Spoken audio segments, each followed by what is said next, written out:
Architectural Builders Supply is pleased to present you with this recording of the technical question that is listed in the title of this video.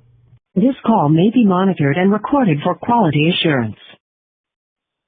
A review of the Hager 1759 door viewer, and just thought I'd reach out and see if you could help me with any insider knowledge that you might have regarding installation instructions and that type of thing. Specifically, I'm looking for, there's allegations in a lawsuit that it's out here in Denver regarding the installation of one of these that the installer, should have known to have put Loctite on the barrel. And I've looked everywhere for installation instructions on these things, and I just haven't been able to find anything on this particular brand. I found it on other ones, and nobody's ever mentioned Loctite. But are these doors fire rated? Anyways, they are. Okay, stop. I believe so. Yeah, they're for a hotel. All right, stop. Is it your position to defend the gentleman who installed them? I'm just to find the facts. I mean, I'm hired by an attorney that represents him, so it'd be his preference that I would defend him, but it doesn't, to me, it doesn't matter. I'm not a defense, I'm here to find the facts. Yeah, you're someone with a CV who's got a skill set, and you are chasing down the facts. I understand. That's right. Yep. So there is not, so I've been in this industry for 30 years and my family for 5 generations now. There's not really a lot published when it comes to it. It would be like someone publishing installation instructions or an owner's manual on a spoon. You know what I mean? Things are just obvious. So yeah, that's great. I mean, you're going to find, published data on where to install it because of code requirements, especially the ADA, right. Exclusively the ADA, right? So, but there's not a lot out there. There's nothing really much in terms of here's how I want you to do this. Here's the hole that I require. Have at it. The reason I asked if the door was fire rated is because the world of fire rated anything, whether it be a door or a toaster, is absolutely defined and governed. That's if right. you were to use something on a piece of hardware that was not in the manufacturer's published documentation, or something more specifically that was not included when that fire test occurred at UL, and if you ever want to see something cool, watch a fire test. It's a big cement block wall. They mortar that frame in. They hang the doors. They put the hardware on, and they let the gas rip. And it goes from 0 to 1,600 degrees and parks there for 2 hours and 57 minutes. So the reason that the gentleman would not have put threadlock on there is because his experience has never told him to do that. Mine would never either. I've never heard of such a thing. Yeah. But the absolute reason why one would absolutely not do it is because it's not in the installation instructions or the published documentation. In fact, unless UL tested that viewer with Loctite on it, it would be a violation of fire code to have done so. So whether he knew that or not, you and I can't tell.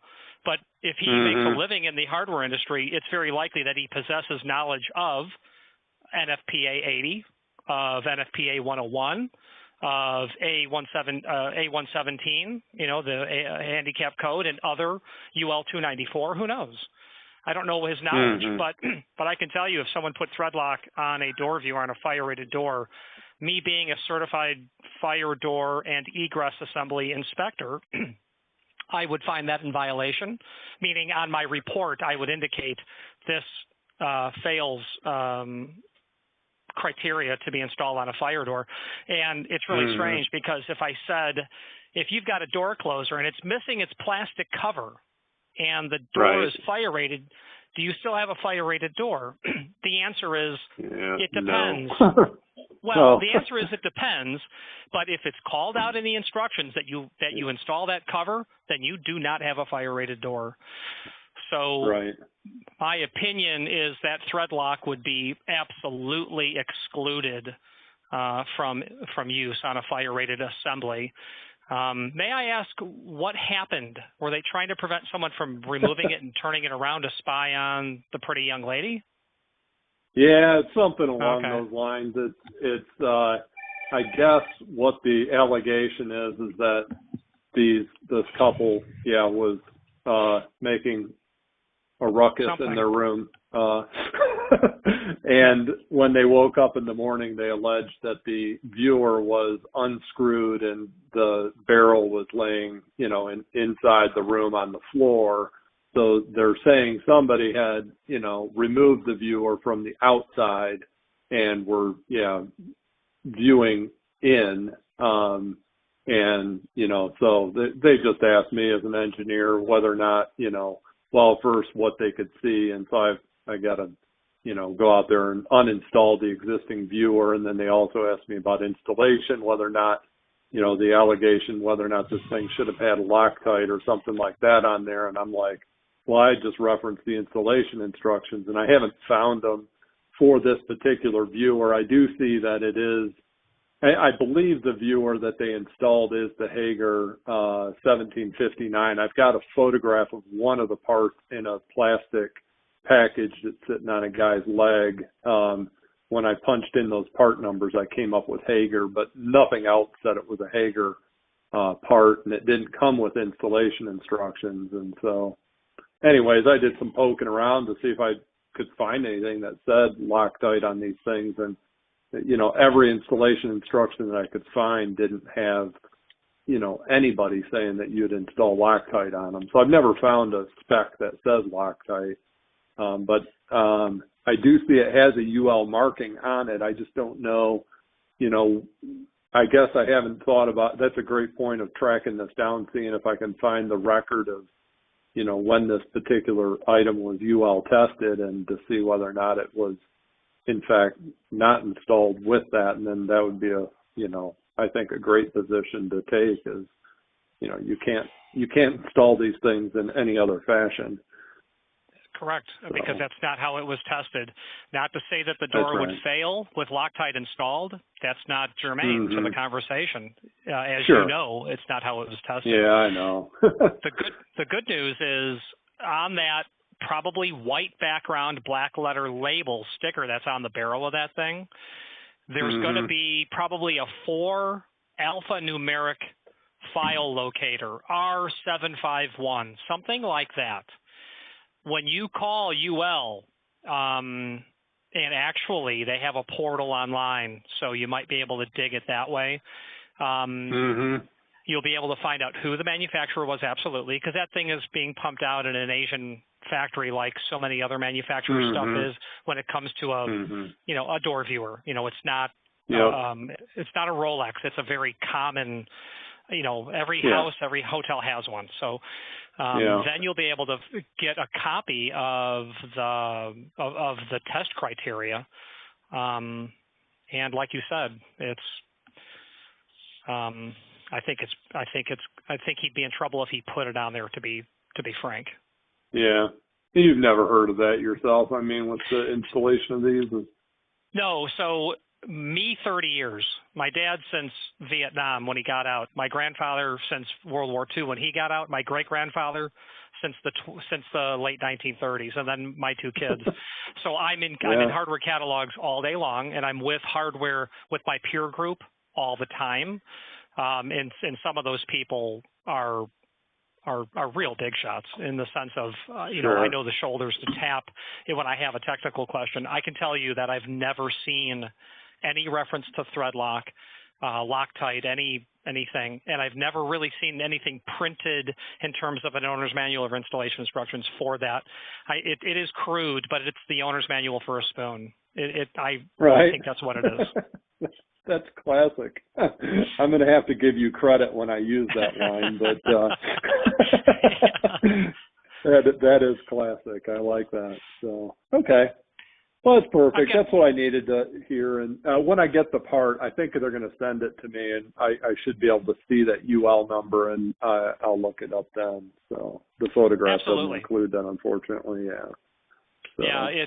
You can see evidence of a decal on the barrel of it, though, that you would only see when you remove it. Okay. Yeah, I do see that this particular one spare part he has that he photographed does say UL on it. It's just it wraps around the barrel, and I can't read all of the UL printing. So I didn't know. Do you guys still stock that 1759? It's on your website. I figured you do. But no, you can buy that. It's plus also what's goofy about it, if someone told you 1759, that's the one that's got the riveted on privacy flap or cover on it.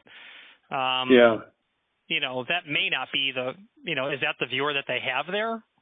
That's got the riveted on? Yeah, he installed, 400 of these things in a hotel, and he had an extra part that he sent me, and he said, this is the one that I installed, and so it's still in the package. It's got, and I don't know if they bought it through you. He didn't know where they bought it. He said that the general contractor purchased them and just told them to install them. He's just a door installer that, just a single laborer type that, has been doing this 15 years or something like that. But, it's got a scan code on there. Yeah, it says made in Taiwan. And I can see on the inside the clear package, it says UL something, but because it's a photograph, I can't see around the curve, and he's going to send me it so I can actually inspect the exemplar part, if you will. So yeah, that gentleman may not have a master's degree in finance. I don't. I'm not licensed to drive a truck, but if you ask me about hinges, I know something about it. And 15 years in the field is a really long time. That's a really, really long time to be in the field. He would be considered the expert hardware guy. With that sort of time. If he was doing hardware only for 15 years, he is probably the most senior person at his company with experience. Mm-hmm. Yeah. Yep. Okay. Well, hey, Rich, I appreciate you calling and sharing your knowledge and insight and all that. And that lead on the UL thing certainly makes sense. I'll chase that down. That's very helpful as well. So that's a slam dunk. That's an oblique that someone suggesting that you would use something patently afoul of established code is, they should have thought that one through a little bit further. Mm-hmm. Yeah, usually they don't, in my experience on these things, but they just throw as much at the wall to see what sticks. But, sometimes sometimes it'll stick. So I hope the gentleman sleeps easy. That's all I can say. Yeah, definitely. All right. Well, thanks again, Rich. Have a great day. And to you, sir. Bye-bye. Yep, bye now. Architectural Builders Supply hopes you have enjoyed this program. Again, thank you for watching, and if you've enjoyed this video, please click thumbs up, please subscribe, and maybe even send the video to someone that you know. Thank you.